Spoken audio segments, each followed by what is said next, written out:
Madame, Monsieur, bonsoir. Que peuvent faire les femmes mères mises ensemble? Esquisse de réponse dans cette émission qui s'intéresse au réseau des femmes mères du Cameroun, le REFEMAC qui a tenu son assemblée générale élective le 23 juillet 2015.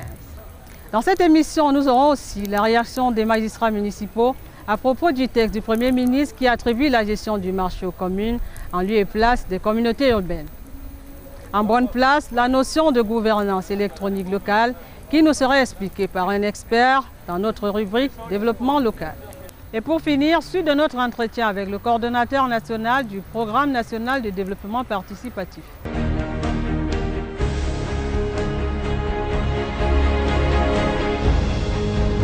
Une fois de plus, bonsoir. Le 23 juillet 2015, les femmes mères du Cameroun et pourquoi pas les mairesses ont tenu leur assemblée générale élective. Une occasion pour revisiter le chemin parcouru et se fixer de nouveaux objectifs au-delà du choix du nouvel exécutif. Mesdames Ngosso.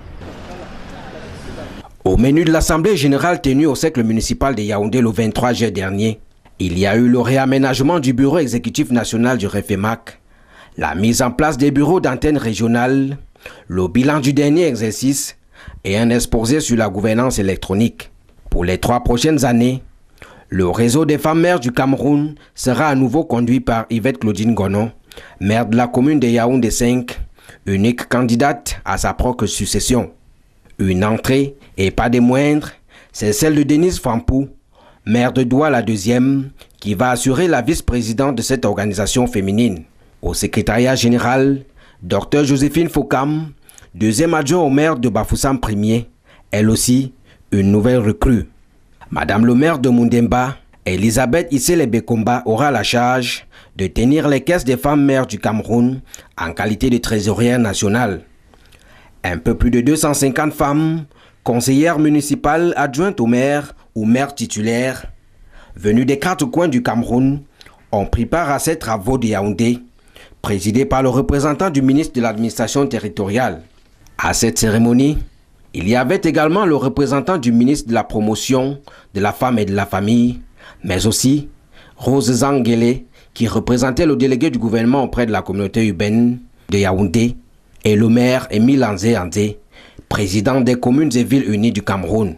Le ministre Philippe Mbargambois, en qualité d'invité, est venu rehausser de sa présence cette rencontre au cours de laquelle des messages ont été véhiculés. Comme vous le savez, nous avons reçu un mandat électif de nos populations. Nous avons donc le devoir de retourner vers elles afin de leur faire part des bonnes pratiques désormais à utiliser. Donc, en réalité, cette Assemblée générale, d'abord nous sommes heureuses de l'avoir tenue dans la sérénité. La présidente exécutive réélue à l'issue de cette Assemblée générale a déjà le cœur à l'ouvrage.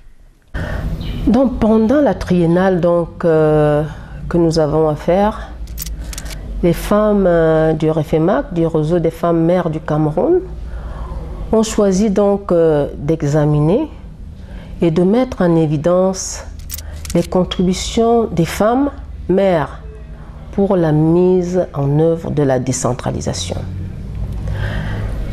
Pendant cette période également, nous allons discuter des enjeux, des lacunes et des défis et opportunités de cette décentralisation. Une motion de soutien a été adressée au président de la République pour sa politique à l'égard de la promotion de la femme et à l'intégrité territoriale du Cameroun, notamment dans la lutte contre Boko Haram.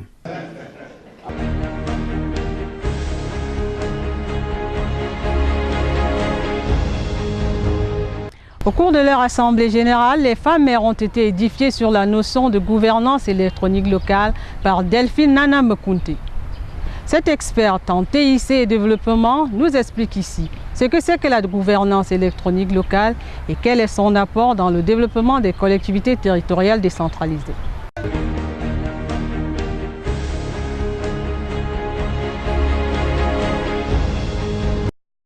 La gouvernance électronique est un élément fondamental de la décentralisation aujourd'hui. C'est-à-dire, ça se situe dans le partenariat, ce que nous appelons le partenariat mutuel acteur, qui veut que les États, les collectivités et même la société civile, le secteur privé se mettent ensemble pour booster les projets sociaux et les projets à la base aussi. Donc ici, nous allons, notre souci est d'amener les femmes mères de travailler en réseau, c'est-à-dire que c'est un réseau virtuel, c'est-à-dire le transfert des technologies, le transfert des compétences et qu'ils aient de l'information en temps réel. C'est-à-dire que l'élément fondamental de cette gouvernance locale électronique, c'est l'Internet. Donc ça va permettre, les citoyens peuvent avoir de l'information sur la toile, ils peuvent consulter les services des communautés sur Internet. Donc l'essentiel pour nous, c'est d'amener les mairies à être ensemble, mais de manière virtuelle, parce qu'il faut le dire, c'est la vie que nous menons de manière physique qui est déportée sur la toile ou bien dans le cyberespace.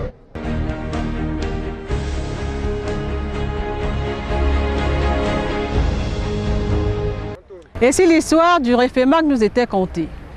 Cette structure qui regroupe les femmes maires et adjoints aux maires a fait du chemin depuis 7 ans qu'elle existe. Rentrons dans les origines de la création du REFEMAC avec Médard Ngosso. Le réseau des femmes maires du Cameroun, REFEMAC, est né en 2008 avec des objectifs bien précis. En général, c'est lorsqu'on est ensemble que l'on a la possibilité d'échanger, de voir ce que les autres font et de s'améliorer. Et c'est ainsi que nous avons pensé qu'il fallait absolument que les femmes maires, le maire en général et les femmes maires en particulier, qui gèrent le quotidien des populations, puissent se retrouver pour voir comment ensemble elles peuvent travailler, comment ensemble elles peuvent échanger pour que les choses se fassent et que le développement puisse se faire harmonieusement dans tous les pays. Dans son organisation, le REFEMAC s'appuie sur un bureau national conduit par une présidente élue à un scrutin uninominal pour un mandat de 3 ans renouvelable. Les présidentes régionales, 10 au total, tout aussi élues, sont à la tête des bureaux régionaux dont l'organigramme est calqué sur celui du bureau national. Et c'est à elles qu'il revient la charge de la mise en place des bureaux départementaux. À côté de ces différents bureaux, il y a les commissions spécialisées parmi lesquelles la commission du développement économique, la commission de santé, affaires sociales et éducation, la commission de leadership politique, gouvernance et démocratie, et les commissions ad hoc dont le suivi et l'évaluation des activités sont assurés par Marie-Hélène Goua, maire de la commune d'Akono. Le réseau des femmes maires accueille à son sein toutes les femmes conseillères municipales, adjointes au maire ou maires titulaires, anciennes comme nouvelles. C'est une occasion pour nous, femmes mères, qui n'étions pas déjà là au départ, de pouvoir faire connaissance des unes et des autres, celles qui étaient déjà là avant. Nous entrons en plein dans le sujet, dans une affaire qui avait déjà débuté depuis 2008. Et nous, ça nous permet de beaucoup apprendre aussi. Porté à 306 membres à ce jour, le REFEMAC se présente comme la plateforme idéale de mise en place des idées efficaces pour la participation des femmes à la gouvernance locale. This REFEMAC has come to unite the forces of women, to bring out more women to the limelight so that they can take part in decision-making fora in their various communities. I'm so happy because now like this, I'm going back to the region to reorganize the association, to form the new bureau executive and to continue what we were doing. Where we ended, we have to start again. Une appréciation vraiment honorable pour les mères, pour les femmes mères, de pouvoir se réunir autour d'une assiette et parler des problèmes de femmes. Parce que la constitution de notre pays, Monsieur le Président de la République, son Excellence Paul Biya, a vu clair quand il a dit que le Cameroun ne peut pas décoller sans femmes. C'est donc une composante sur laquelle peuvent compter les pouvoirs publics pour accélérer le processus de décentralisation au Cameroun.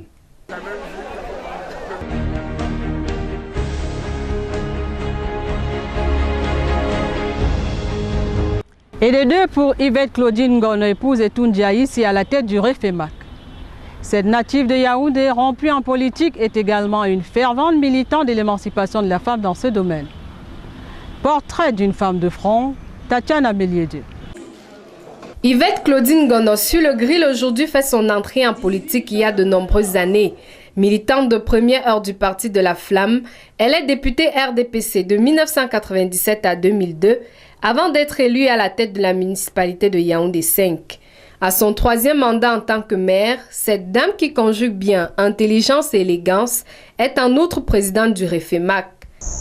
Le REFEMAC, c'est le réseau des femmes mères du Cameroun. Le réseau des femmes mères réunit toutes les femmes mères titulaires et les femmes adjointes.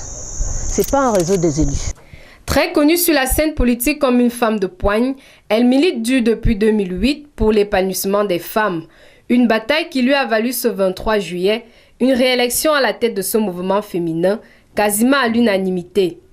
Vu son gabarit, on sait qu'elle est capable de mener le groupe à bon port, le bateau quoi, à bon port.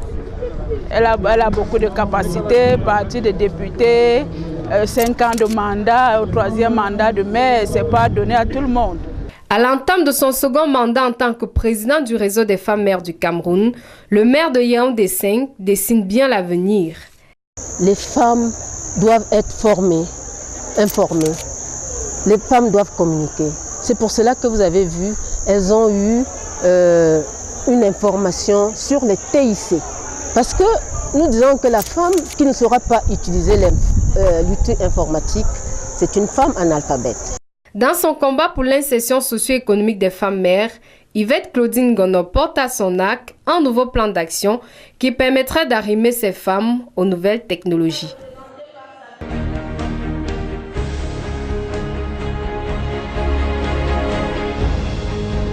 Le Premier ministre, chef du gouvernement, a signé le 8 juin 2015 un décret qui accorde aux mairies la gestion des marchés installés sur leur territoire. Cette décision de la primature est plutôt bien accueillie par les magistrats municipaux, nous dit Marie Goubet. Ce décret du Premier ministre du 8 juin dernier confère aux communes d'arrondissement la gestion des marchés jusqu'ici à la charge des communautés urbaines. Une décision favorablement accueillie par les élus. Nous ne pouvons que très bien accueillir ce genre de décret qui viendra augmenter nos ressources et par ricochet augmenter nos ouvrages pour le bien-être de la population. Et je crois que malgré ce qu'on croit, c'est un transfert de compétences qui est à sa place.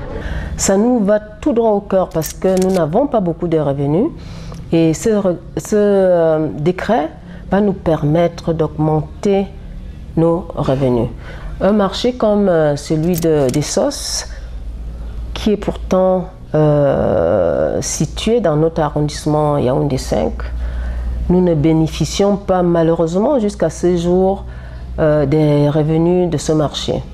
Selon l'article 13, alinéa 1 du dit décret, les compétences transférées aux communes sont relatives à la construction, l'équipement, l'entretien et la gestion des marchés se trouvant sur leur territoire. Seulement, ce décret arrive en plein exercice budgétaire et pose un dilemme. On se demande s'il ne faut pas déclencher le processus et permettre quand même à la communauté urbaine de boucler son budget qui était déjà prévu, ou s'il y a cas de force majeure, on sera obligé d'appliquer avant la fin d'année. Alors que beaucoup attendent l'application de ce décret du Premier ministre, la commune de Douala 2e a organisé ce 16 juillet un conseil municipal extraordinaire en vue d'engager les procédures relatives à la rétrocession des marchés.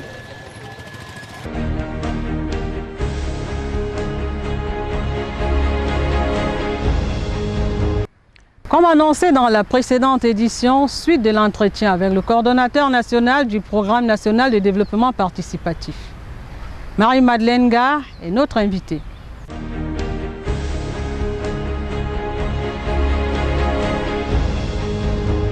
On a parlé de 10 ans, on a fait le bilan, on imagine qu'il y a des perspectives et un nouveau challenge. C'est quoi les challenges du PNDP aujourd'hui? Alors, en termes de perspective, je vous ai parlé de la 3e phase tout à l'heure. nous avons effectivement donc une phase de consolidation qui va s'étendre d'ailleurs à l'ensemble des communes du Cameroun, c'est-à-dire les 360 communes. Cela veut dire que nous allons travailler également avec les communes d'arrondissement. Nous allons travailler avec les communes d'arrondissement et en termes de perspective, il y a donc cette troisième phase, mais également nous avons expérimenté des opérations. Nous sommes en train d'expérimenter 2 opérations qui sont dans le cadre donc, des ressources C2D, les radios communautaires à travers les communes et également l'opération RED+, les changements climatiques qui sont un sujet très actuel. C'est une opération que nous avons entamée avec une dizaine de communes et groupes de communes.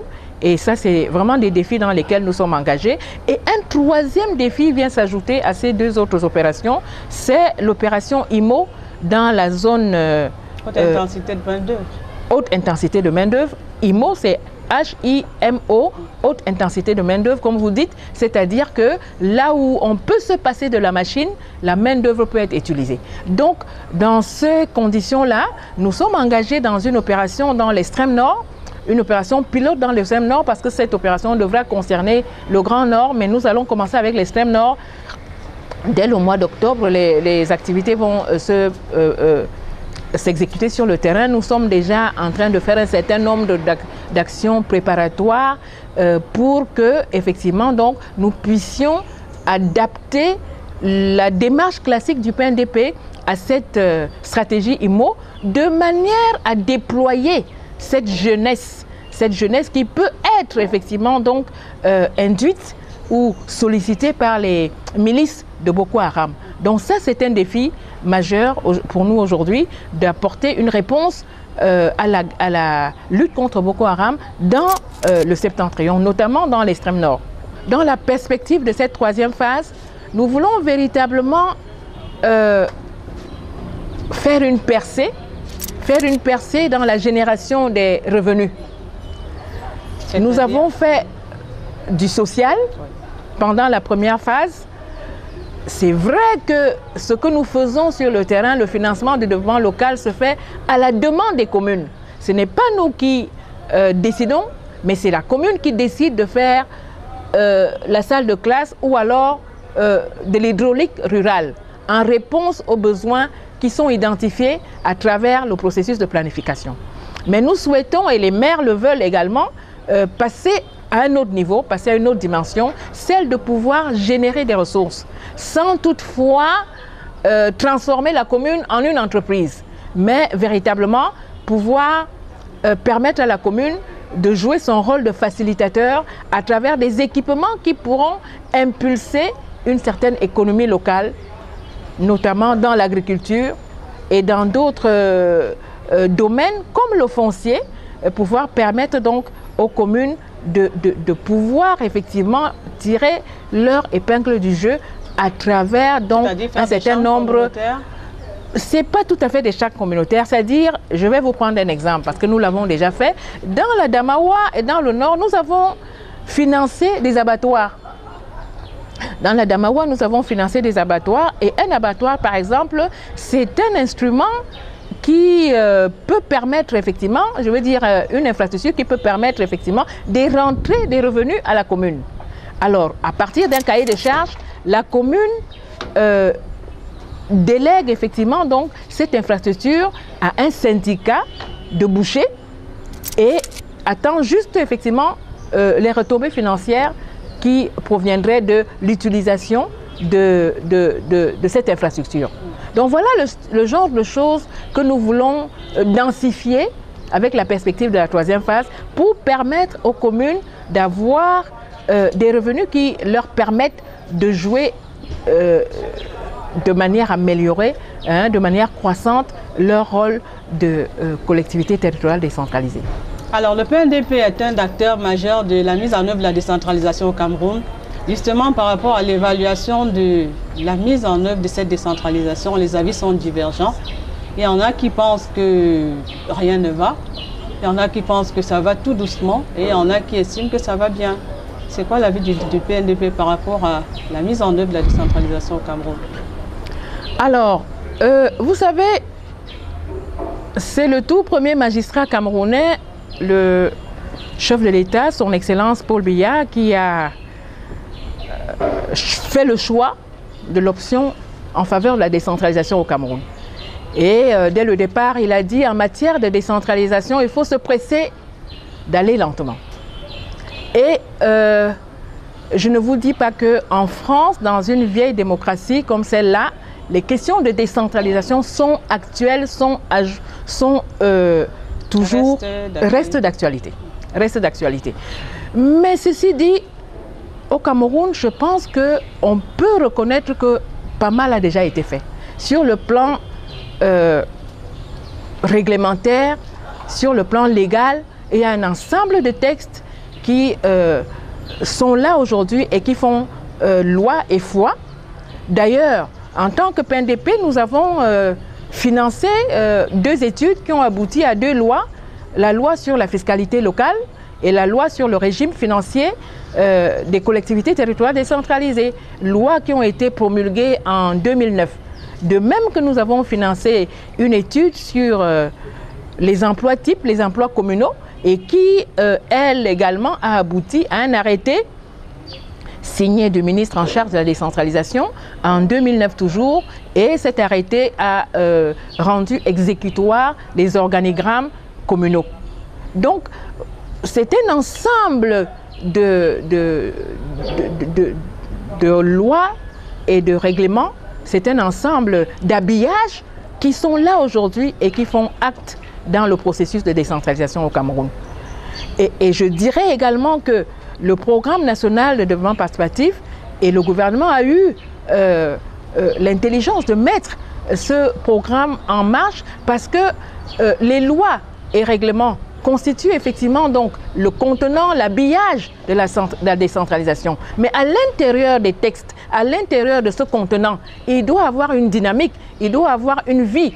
Et ce programme a pu et a su apporter une participation, un dialogue citoyen qui ne fait que se densifier avec le temps parce que les radios communautaires vont être des instruments également qui vont venir ajouter à ce dialogue citoyen au sein des territoires, au sein de la commune. Il faut se féliciter que le gouvernement du Cameroun ait mis en place ce programme d'avant-garde dans le processus de décentralisation, dans la dynamique de décentralisation, dans la dynamique de développement local, parce que le couple décentralisation et développement local, c'est un couple marié à vie. C'est un couple marié à vie et effectivement, donc, le PNDP a apporté cette vie qui doit animer le corpus légal et réglementaire qui constitue le contenant de la décentralisation. Et je veux dire même, pour aller plus loin, que le programme a été comme un laboratoire pour les communes et pour le gouvernement. Si je prends le plan communal de développement, aujourd'hui, le plan communal de développement est un acte, est un fait qui est là, un outil qui est là et qui a d'ailleurs été consacré par le premier magistrat camerounais à travers la circulaire préparatoire au budget. Depuis 3 ans, depuis 3 années consécutives, la circulaire qui édicte la préparation du budget consacre donc le PCD, le plan communal de développement, comme le vivier à travers lequel les projets doivent être identifiés. Alors, ça c'est une première chose. Une deuxième chose, c'est le logiciel Simba. Le logiciel comptable Simba, selon la loi OHADA, aujourd'hui est déployé dans 328 communes. 328 communes, ce qui permet d'asseoir jour après jour une gouvernance locale au sein de nos communes, ce qui permet à ces communes de pouvoir éditer les états financiers que leur demande la Cour des comptes, que leur demandent des organismes comme le FECOM pour qu'on puisse véritablement s'assurer de la gouvernance qui est exercée au sein de la commune. Et la troisième chose qui n'est pas la moindre, c'est les agents communaux. Les agents communaux dont je vous ai parlé tout à l'heure, c'est aussi un test que nous avons développé, une opération pilote, en rapport avec la fonction publique locale que le chef de l'État a lancé depuis décembre 2013 dans son discours de fin d'année. Et aujourd'hui, les agents communaux dans les communes sont un vivier, sont une expérience sur laquelle ce chantier pourrait capitaliser. Donc voilà un ensemble de choses aujourd'hui qui font vivre la décentralisation au Cameroun, qui font de la décentralisation au Cameroun non plus seulement une vue de l'esprit, mais une réalité concrète, palpable dans les territoires communaux. Madame Marie-Madeleine Ga, Madame le coordonnateur national du programme national de développement participatif, merci d'avoir répondu à nos questions. Alors, c'est sur ce satisfait sheet de la mise en évidence par le PNDP, hein, de la dynamique locale, et je dis satisfait sheet du fait de la mise en place de ce programme par le gouvernement du Cameroun, que je vais vous dire merci, et que je vais dire merci également à ces dames et à ces messieurs qui nous écoutent ce soir. Merci.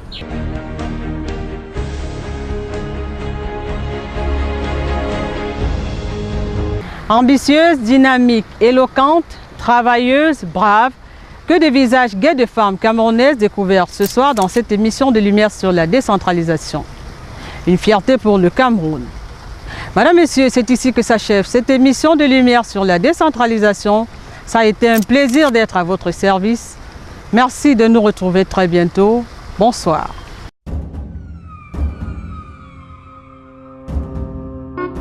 C'est comment, Jasmine? Dis donc, qu'est-ce qui arrive à ta voiture? Un déboîtement de la roue avant, mon frère. Il te suffisait de faire ta visite technique et la machine détectait la panne. Toi également, pense à faire une visite technique dans un centre agréé pour éviter ce genre de problème.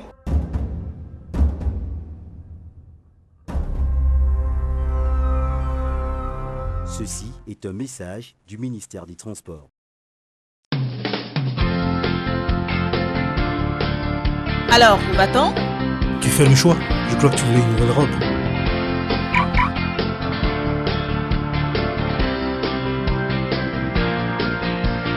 Affirmez votre style. Démarquez-vous avec les prêt-à-porter de luxe Superboys. Les plus prestigieuses collections de vêtements, chaussures de marque, accessoires divers hommes et femmes vous attendent. Le gage du style unique, c'est Superboys. Les magasins Superboys sont situés à Yaoundé. Téléphone 222 22 35 63. Douala 233 42 86 44. Superboys, pour les hommes et les femmes super.